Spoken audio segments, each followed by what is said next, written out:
Serial तुमसे तुम तक में आ गया है एक बहुत ही धमाकेदार ट्विस्ट। जी हाँ, आने वाले एपिसोड्स में आप देखने वाले हैं कि आखिरकार सच सामने आने वाला है और खुलने वाला है राजनंदिनी का सबसे बड़ा राज। असल में होता कुछ यूं है कि जब अन्नू राजनंदिनी के उस इनविटेशन को देख लेती है, जो कंपनी का पहला सेलिब्रेशन इनविटेशन होता है, तो वो चौंक जाती है। जैसे ही वो उस फाइल को ध्यान से देख रही होती है, तभी झेंडे वहां आ जाता है और पूछता है, क्या कर रही हो तुम अन्नू? लेकिन इससे पहले कि अन्नू कुछ समझ पाती, झेंडे वो फाइल डिलीट कर देता है।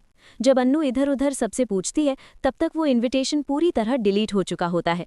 अन्नू कंफ्यूज होकर कहती है, सर, मैंने इसमें एक इनविटेशन देखा था, क्या आप मुझे बता सकते हैं राजनंदिनी कौन है? झेंडे बात को टालते हुए कहता है, कौन सा इनविटेशन, दिखाओ मुझे। लेकिन फाइल में अब कोई इनविटेशन कार्ड नहीं होता और अन्नू बेचैनी के साथ पूरी तरह परेशान हो जाती है। घर जाकर भी वो इसी बात के बारे में सोचती रहती है, लेकिन इससे पहले कि वो किसी नतीजे पर पहुंचे, ऑफिस में कुछ ऐसा हो जाता है जो उसे और भी ज्यादा परेशान कर देता है।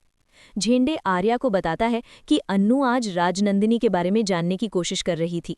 अब वो दिन दूर नहीं जब अन्नू सारा सच खोल देगी। ये सुनकर आर्या भावुक होकर कहता है, यही एक वजह है जिसकी वजह से मैं आज तक अन्नू को प्रपोज नहीं कर पाया। ये सारी बातें सुनकर अन्नू पूरी तरह शॉक्ड रह जाती है। अचानक उसके हाथ में पकड़ा टिफिन गेट से टकरा जाता है और सब लोग चुप हो जाते हैं। अन्नू के जाने के बाद झेंडे आर्या को समझाते हुए कहता है, तुम ये सब नहीं कर सकते, तुम्हें संभल कर रहना होगा। ये फ्लावर बुके देना, ये सब करना, तुम 20 साल के लड़के नहीं हो। आर्या गहरी सांस लेते हुए कहता है, तुम ठीक कह रहे हो झेंडे, लेकिन मैं क्या करूं, मैं अन्नू के सामने खुद को रोक ही नहीं पाता। इसके बाद दोनों के बीच कई इंटरेस्टिंग ट्विस्ट्स देखने को मिलते हैं। जब अन्नू घर आती है तो सिमरन की मां सवाल उठाती हैं, आखिर इनके ब्रांड का नाम राजनंदिनी ही क्यों है, कोई और नाम भी तो हो सकता था।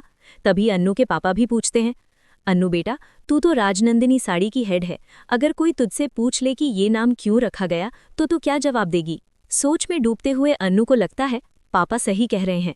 अगली सुबह अन्नू जल्दी ऑफिस पहुंच जाती है, क्योंकि आर्या झेंडे से कह चुका होता है कि वो आज अन्नू को राजनंदिनी का सारा सच बता देगा। लेकिन तभी आता है सबसे बड़ा ट्विस्ट।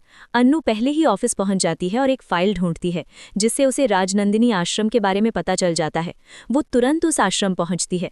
वहां एक महिला उससे पूछती है, क्या आप राजनंदिनी हैं? अन्नू जवाब देती है, नहीं, लेकिन मुझे राजनंदिनी से मिलना है। वो महिला कहती है, चलिए मैं आपको उनकी फोटो दिखाती हूँ। अब देखना ये होगा कि जैसे ही वो अन्नू को अंदर ले जाती है, अचानक उस फोटो में आग लग जाती है। अब देखना ये होगा कि क्या उस जलती हुई फोटो को देखकर अन्नू को अपने अतीत की कोई याद आएगी। क्या उसे याद आएगा कि राजनंदिनी कोई और नहीं बल्कि वो खुद थी?